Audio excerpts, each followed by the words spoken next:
করলে সব পরিষ্কার। নবী সাল্লাল্লাহু আলাইহি ওয়াসাল্লামের একটি হাদিসে এসেছে, বুখারী শরীফের হাদিস, যে তোমাদের মধ্যে যাদের হৃদয়গুলো জীবিত আছে তারা জীবিত, যাদের হৃদয়গুলো মরে গেছে তারা মৃত। জীবিত এবং মৃতর মধ্যে তফাৎ একটাই, হৃদয় কাল্ব জীবিত থাকা। চলুন এই কাল্বকে ইসলাম কয়েক ভাগে ভাগ করেছে এবং বর্তমান যুগের মনোবিদরাও কয়েক ভাগে ভাগ করেছে। মনোবিদদের ভাগ এবং ইসলামের ভাগ, এই দুটো ভাগকে সামঞ্জস্য রেখে আমি আজকের বক্তব্যের মূল সারাংশকে টেনে নিয়ে আসব। আমি সর্বপ্রথমে সেই বিষয়ের দিকে আলোকপাত করব। আল্লাহ রাব্বুল আলামিন মানুষকে যখন সৃষ্টি করেন, সৃষ্টি করার সময় পৃথিবী থেকে তিনি ফেরেশতা দ্বারা মাটি নিয়ে গেছিলেন। মিনহা খালাকনাকুম ওয়া ফিহা নুঈদুকুম ওয়া মিনহা নুখরিজুকুম তারাতান উখরা। একটা আয়াত এসেছে যে মাটি থেকে আমি তোমাদেরকে সৃষ্টি করেছি, মাটিতে আবার চলে যাবে। যারা একটু হলেও পৃথিবীর সৃষ্টি সম্পর্কে পড়েছেন, পৃথিবীর সৃষ্টি হয়েছিল বিগ ব্যাং থিওরি দিয়ে। প্রথমে শুধু লোহার গোলক ছাড়া কিছুই ছিল না, আস্তে আস্তে সেই লোহার আগুনের গোলা আস্তে আস্তে করে ঠান্ডা হতে হতে হতে হতে এই পৃথিবী এসেছে। পৃথিবীতে সর্বপ্রথম যে অধিবাসীরা ছিল তারা ছিল পশু পক্ষী, জীবজন্তু জানোয়ার। এই জীবজন্তু জানোয়ার, জল, এই সব কিছুই পৃথিবীতে ছিঁড়েছিল। তার আগে কিন্তু কিছু ছিল না, মানুষ ছিল না, মানুষের বসবাস এই পৃথিবীতে ছিল না। সর্বপ্রথম এই পৃথিবীতে বসবাস শুরু হয় জীবজন্তু জানোয়ারের। কয়েক লক্ষ বছর পরে এই পৃথিবীতে মানুষের আগমন ঘটে। আল্লাহ রাব্বুল আলামিন মানুষকে উপর থেকে পাঠিয়েছেন, এখানকার অধিবাসী মানুষেরা না। আমি সেই দিকে যাচ্ছি না। তো যখন আল্লাহ রাব্বুল আলামিন ইরাদা করলেন যে আমি আদম আলাইহিস সালামকে সৃষ্টি করব, অর্থাৎ মানুষকে সৃষ্টি করব, তিনি ইরাদা করার সঙ্গে সঙ্গে ফেরেশতার দ্বারা পৃথিবী থেকে মাটি নিয়ে গেলেন। এই পৃথিবীতে থেকে যে মাটি নিয়ে গেলেন, এই মাটির কিছু ধর্ম আছে। এইটা হচ্ছে জন্তু জানোয়ারের জায়গা। সুতরাং জন্তু জানোয়ারের যে চাহিদা, সেই চাহিদাগুলো এই মাটির সঙ্গে মিশে আছে। তারা মোরালিটি বোঝে না, তাদের কনসাস নেই, তাদের জ্ঞান নেই। তো এই এই জন্তু জানোয়ারের জায়গা থেকে যখন আল্লাহ মাটি নিয়ে গেলেন, এই মাটি দ্বারা আদম আলাইহিস সালামকে সৃষ্টি করলেন। বডিটাকে নিথর, বডিটা পড়ে আছে। এই সময় বডির সঙ্গে কিছু মাটির ধর্ম মানুষের সঙ্গে মিশে গেল। এটাকে বলে হাওয়ানিয়াত, যেটাকে আমরা জান বলি। জানোয়ার থেকে জান এসেছে। এই যে নিথর দেহটা পড়ে আছে, এর স্পিরিচুয়াল কিছু টান আছে। এটা হচ্ছে জানোয়ার, জীবজন্তু জানোয়ারের টান, যেটাকে আমরা জান বলি। এটাকে আল্লাহ খতম করে দেবেন। তো নিথর দেহটা পড়ে আছে। এরপর আল্লাহ রাব্বুল আলামিন এই নিথর দেহে রূহ ফুঁকে দিলেন। দেখলেন? তাহলে মানুষের মধ্যে দুইটা জিনিস চলে আসলো। একটা হচ্ছে এই পৃথিবীর যে চাহিদা, জীবজন্তুদের যে চাহিদা। জীবজন্তু কি খাওয়া দাওয়া, ওরা ভালো মন্দ কিছু বিচার করবে না। এই চাহিদা, জীবজন্তুর চাহিদাটা মানুষের মধ্যে থেকে গেল। আর আল্লাহ রাব্বুল আলামিন ওয়ানফাকনা ফিহি রূহ, আল্লাহ রাব্বুল আলামিন আরেকটা রূহ সেখানে দিয়ে দিলেন। দুটার মধ্যে কালাপস লেগে গেল, দুটার মধ্যে দ্বন্দ্ব লাগলো। একটা নিহাতই ভালো, আর একটা জন্তু জানোয়ারের চাহিদা। দুইটা জিনিস মানুষের মধ্যে মিশ্রণ ঘটল। তারপরে আল্লাহ রাব্বুল আলামিন সেখানে আমাদের আরেকটা জিনিস দিলেন, সেটা হচ্ছে কলব। বর্তমান যুগের বিখ্যাত মনতত্ত্ববিদ সিগমন্ড ফ্রয়েড, তিনি এই আমাদের জানকে তিনটি ভাগে ভাগ করেছেন। লিবিডো, ইগো, আরেকটা তিনি ভাগ দিয়েছেন সুপার ইগো। তো দেখবেন মানুষের মধ্যে কিছু চাহিদা থেকে গেলো, যেগুলো জন্তু জানোয়ারের চাহিদা থাকে, ওই রকম কিছু চাহিদা মানুষের মধ্যে আছে। আরেকটা যেটা খুবই ভালো, যেটা রূহ আল্লাহর কাছ থেকে এসেছে, সে একটা জিনিস। আর আমাদের মধ্যে আরেকটা জিনিস হচ্ছে, সেটা হচ্ছে কলব। ইসলাম ধর্ম রুহখানাকে 3 ভাগে ভাগ করেছে, নফসে আম্মারা, নফসে লাওয়ামা ওয়া নফসুল মুতমাইন্না। এই যে নফসে আম্মারা, এই আম্মারা হচ্ছে জীব জন্তুর যে চাহিদা থাকে, ভালো মন্দ মানুষেরা বিচার করে না। এটা মানুষের মধ্যে ইনস্টিংক্ট বিষয়। একটা ছোট বাচ্চা যখন জন্মায় তার মধ্যে জন্মগতভাবে ঈদ, যেটাকে আমাদের সাইকোলজিক্যাল ভাষায় ঈদ বলে, জন্মগতভাবে একটা ঈদ চাহিদা থাকে, খাওয়ার চাহিদা থাকে। সে দেখবে না ভালো মন্দ কি মুখে দিলে হলো। এটা জন্ম যখন হয় বাচ্চার, তখন থেকে এই স্বভাবটা দিয়ে বের হয়। ওকে দিয়ে দেবেন, ওকে পায়খানা দিলে পায়খানা খেয়ে নেবে। তো এই মোরালিটি তার মধ্যে আসে না। এইগুলো জিনিস স্বভাবগতভাবে এই জিনিসগুলো নিয়ে এসে জন্ম নেয়। এটা যখন আল্লাহ রাব্বুল আলামিন আদম আলাইহিস সালামকে সৃষ্টি করলেন, এই পৃথিবীর মাটি থেকে, এই মাটি, এই জন্তু জানোয়ারের ধর্মটা মানুষের মধ্যে থেকে গেছে। আস্তে আস্তে করে যখন মানুষ বড় হয়, তখন তার মধ্যে কলব, যেটা হৃদয় লাওয়ামা, এটার জন্ম হয়। এটা হচ্ছে ভালো মন্দ বিচার করা। এই হৃদয়টার উপরে যে কাবু পাবে সেই হচ্ছে সফলকামী। আর এই হৃদয়ের উপরে কাবু পাবে না, সে হচ্ছে বিফলকামী। এই কালব, খতামাল্লাহু আলা কুলুবিহিম ওয়া আলা সামইহিম ওয়া আলা আবসারিহিম। এই কালবটা হচ্ছে, কালব অর্থাৎ হচ্ছে পরিবর্তন। এই হৃদয়টা এক জায়গায় কখনো স্থির থাকে না।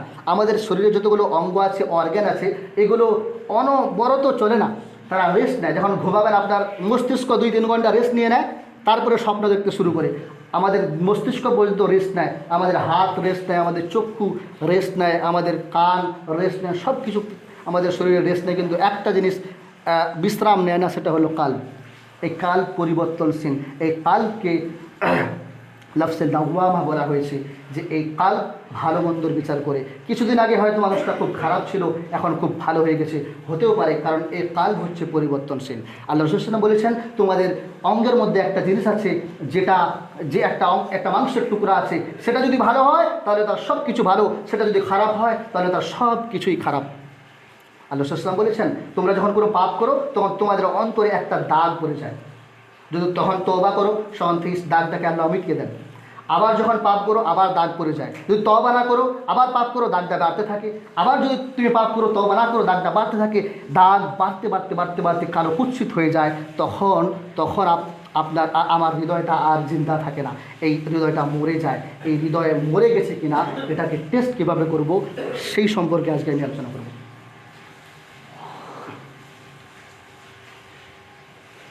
3টা জিনিস পরীক্ষা করবেন। এই 3টা জিনিস যদি আপনার মধ্যে থাকে, তাহলে এই হৃদয়খানা জীবিত আছে।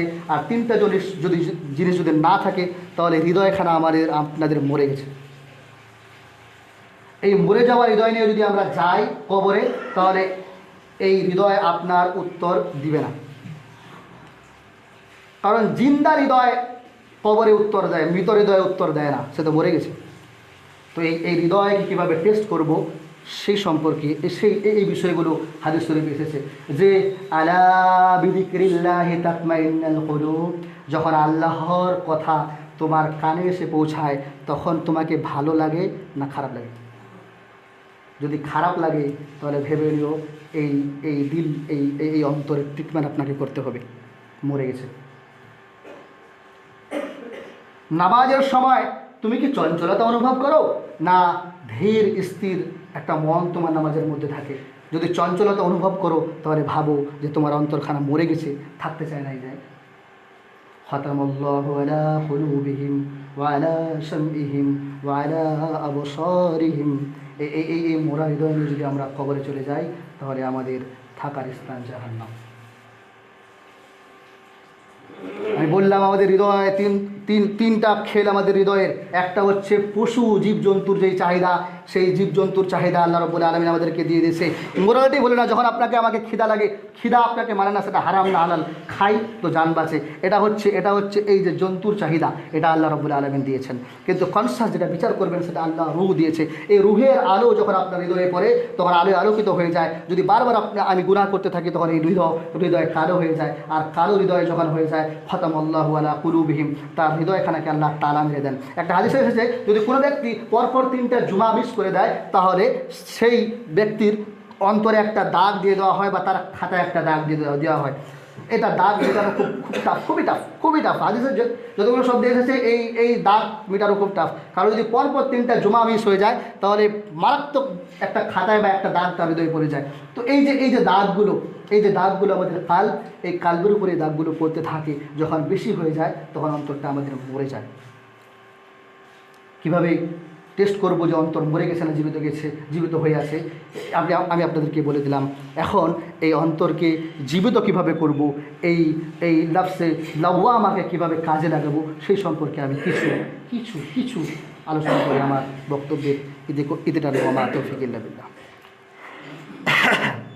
আল্লাহ রাব্বুল আলামিন বলেন, লা তাকুনাতু মির রাহমাতিল্লাহ, যতদিন বেঁচে আছো, তোমার রূহ খানা তোমার শরীরে আছে, তোমরা আল্লাহর রহমত থেকে কখনো নিরাশ হয়ে যেও না। আলা বিযিকরিল্লাহি তাতমাইন্নাল কুলুব, আল্লাহর স্মরণ তোমাদের এই হৃদয়টাকে হৃদয়ে মুতমাইন্না, যে তোমাদের সঠিক এবং ভালো হৃদয়ে পরিণত করে দেবে, তোমাদের হৃদয়গুলোকে জিন্দা করে দিবে। আল্লাহর জিকির শব্দটা অনেকে আমরা পড়েছি। দেখেন, মসজিদে ঢুকলাম, আমরা আল্লাহ আল্লাহ করতে আছি, এটা জিকির না। জিকির কথা হচ্ছে স্মরণ করা। এমন একটা পরিস্থিতি আপনি এসেছেন, আপনি বুঝতে পারছেন না আমি ভালো করছি না খারাপ করছি, এই সময় আল্লাহকে স্মরণ করার নামই হচ্ছে জিকির। আমার ইউসুফ আলাইহিস সালামের ঘটনা মনে করে, সবার জানা ইউসুফ আলাইহিস সালামের ঘটনা। মারাত্মক একটা আয়াত কোরআনে, এই আয়াতটা আমি যখন পড়ি আমার গায়ের লোম দাঁড়িয়ে যায়। মারাত্মক একটা ঘটনা। জুলেখা বিখ্যাত সুন্দরী একজন মহিলা, তিনি ইউসুফ আলাইহিস সালামকে বারবার ডাকছেন যে তুমি আমার সঙ্গে আমার দিকে আকর্ষিত হও। বারবার ইউসুফ আলাইহিস সালাম বলছেন আউযুবিল্লাহ। ইউসুফ আলাইহিস সালামকে যখন ওই যে ঘরে একটা বন্দি করে দিয়েছিল, সবারই জানা আছে, বারবার তাড়া করছে না, দূরে চলে যাচ্ছেন। পিছন দিক থেকে এই জুলেখার জামা ধরলো, ছিঁড়ে যাওয়ার পরে গোটা মাজমায় বিচার বসলো। ইউসুফ আলাইহিস সালামের সেখানে বিচার হলো, ইউসুফ আলাইহিস সালামকে নির্দোষ বলা হলো। তখন ইউসুফ আলাইহিস সালাম আল্লাহর কাছে দোয়া করেছিলেন,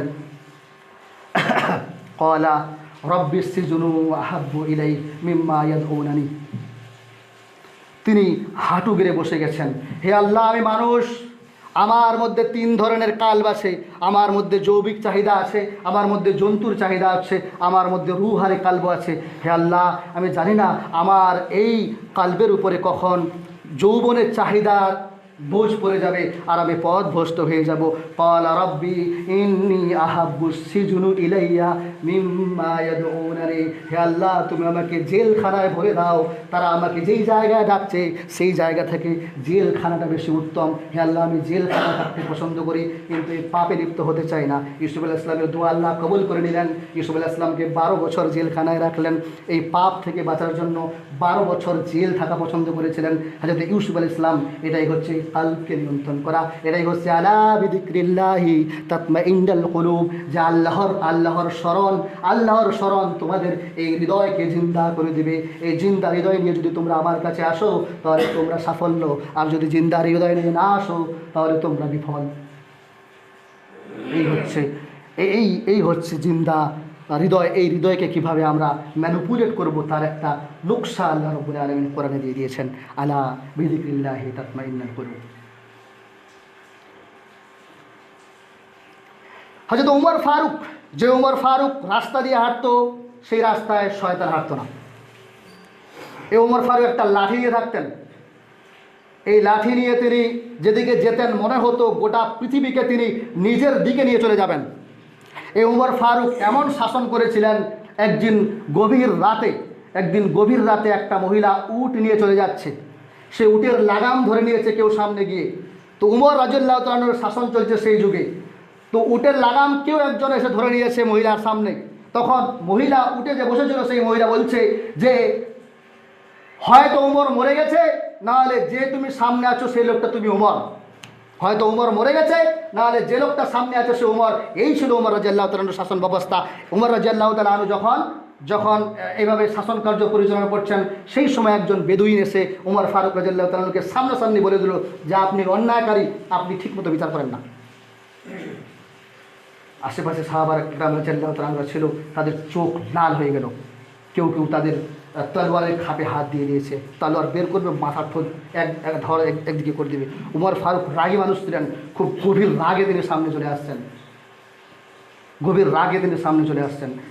সামনে আস্তে আস্তে তখন হুর ইবনে কাসিম রাদিয়াল্লাহু তাআলা আনহু একজন সাহাবা ছিলেন, তিনি এসে বললেন, তিনি এসে কোরআনে সূরা আরাফের একটা আয়াত বললেন যে খুদুল আফ, হে উমর ক্ষমার পথ তুমি অবলম্বন করো, ও আরিদ মিনাল জাহিলিন, এবং যেগুলো মূর্খ মানুষ তাদেরকে তুমি উপেক্ষা করে চলো। এই আয়াত বলার সঙ্গে সঙ্গে ওমর ফারুক পাটাকে থামিয়ে নিলেন, পিছনে হয়ে গেলেন, বললেন তাকে ছেড়ে দাও।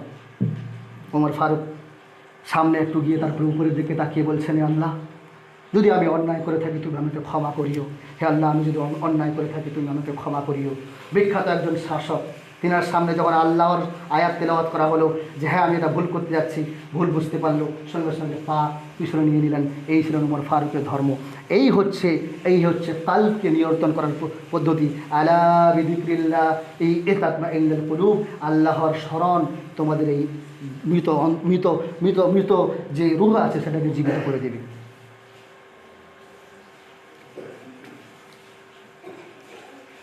যদিও সনদে দুর্বল একটা ঘটনা, হযরত আলী রাদিয়াল্লাহু তাআলা আনহু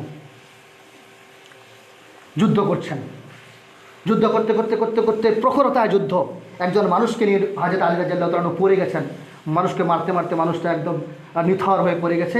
আলী রাদিয়াল্লাহু তাআলা আনহু এইভাবে বুকের উপরে বসে আছেন, এক হাঁটুকের বুকের উপরে বসে আছেন, আর তালোয়ারখানা নিয়ে তিনি তালোয়ারখানা দিয়ে মারবেন। এই মারা অবস্থায় যেই লোকটা নিচে পড়েছিল, ওই লোকটা মুখ থেকে থুতু বের করে হযরত আলী রাদিয়াল্লাহু তাআলা আনহুর মুখে থুতু দিয়ে দিল। যখন থুতু দিয়ে দিল তখন আলী রাদিয়াল্লাহু তাআলা আনহু একটু থেমে গেলেন, থেমে যাওয়ার পরে লোকটিকে ছেড়ে দিলেন। সবাই অবাক হলো যে আপনি কেন লোকটাকে ছেড়ে দিলেন আপনার মুখে থুতু দেওয়া সত্ত্বেও?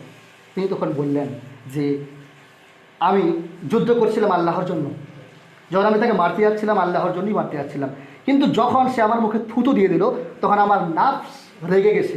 এখন যদি আমি তাকে মেরে ফেলি তাহলে আমি আমার নিজস্ব প্রতিশোধের জন্য তাকে মারবো, সুতরাং আমি চাই না যে আমি প্রতিশোধ দিতে গিয়ে কাউকে মারি, সেজন্য আমি তাকে ছেড়ে দিলাম।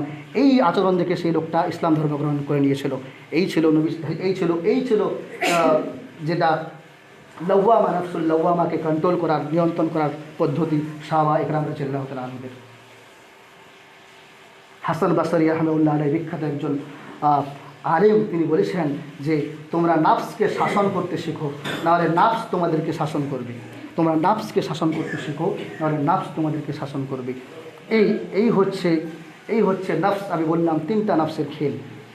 সর্বপ্রথমে আমি আলোচনা করেছিলাম সিগমন্ড ফ্রয়েডের id, libido, ego, super ego. তিনি নাস্তিক ছিলেন, কিন্তু তিনি এই মনের বিষয়ে বিশাল বিশাল আলোচনা করেছেন। চাই সেইগুলো যখন কেউ পড়বেন তখন বুঝতে পারবেন এই যে আমাদের মানুষের ধর্ম, মানুষটা কী, মানুষের আচরণ কেমন, এই আচরণ নিয়ে তিনি বিশাল আলোচনা করেছেন। এই আলোচনায় তিনি এই মনকে কয়েকটা ভাগে ভাগ করেছেন। আমি দেখেছি যে এই মনের সঙ্গে আর ইসলামের মনের সঙ্গে অনেকটাই মিল, কিন্তু সুপার ইগো সেটার সঙ্গে অনেকটা মিল নেই, কারণ তিনি নাস্তিক ছিলেন। তো আমি প্রথম থেকে আলোচনা করছিলাম যে মানুষের মধ্যে কিছু চাহিদা আছে যেগুলো জন্তু জানোয়ারের চাহিদা। জন্তু জানোয়ার যেমন মোরালিটি বোঝে না, নৈতিকতা বোঝে না, কোনটা ভালো কোনটা মন্দ, তাদেরকে খাবার দিলেই হলো, তাদের সুবিধা পেলেই হলো, এই চাহিদাগুলো মানুষের মধ্যে আছে। দেখবেন যখন মানুষের ঝগড়া লাগে, একটা আয়াত এসেছে যে মানুষরা হচ্ছে পশু থেকেও বেশি খারাপ। অনেক একটা আয়াত এসেছে যে মানুষ পশু থেকেও বেশি খারাপ, কারণ মানুষ যখন হিংস্রতার চরম শিখরে পৌঁছে যায় তখন পশুদের থেকেও খারাপ আচরণ করতে শুরু করে। দেখবেন অনেকে মারার পরে কত কেটে টুকরা টুকরা করে মানুষকে ফেলে দেয়, মাথা কেটে টুকরা টুকরা করে দেয়। দেখবেন জন্তু জানোয়ার ওরা মারামারি করলেও এতটা হিংস্রভাবে মারামারি করে না, মরে যায়, কিন্তু আমাদের স্বজাতীয় মানুষকে এত নির্মমভাবে হত্যা করে ফেলে দেয়। তো এই হচ্ছে মানুষের আচরণ, যে মানুষ যদি খারাপ হয় এতটাই খারাপ যে তারা পশুর থেকেও বেশি খারাপ হয়ে যায়।